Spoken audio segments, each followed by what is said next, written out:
বৈষম্য বিরোধী ছাত্র আন্দোলনে চট্টগ্রামে কলেজ ছাত্র ওয়াসিম আকরাম নিহতের ঘটনায় সাবেক প্রধানমন্ত্রী শেখ হাসিনা, আওয়ামী লীগের সাধারণ সম্পাদক ওবায়দুল কাদের সহ ১০৮ জনের বিরুদ্ধে মামলা হয়েছে।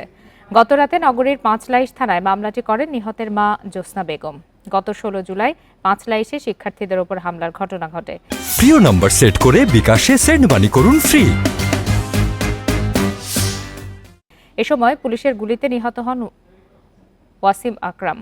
এদিকে নারায়ণগঞ্জে ব্যবসায়ী মিলন হত্যার ঘটনায় শেখ হাসিনা, স্বরাষ্ট্রমন্ত্রী আসাদুজ্জামান খান, সংসদ সদস্য শামীম ওসমান সহ ৬২ জনের নামে এবং অজ্ঞাত আরও অনেকের বিরুদ্ধে হত্যা মামলা হয়েছে।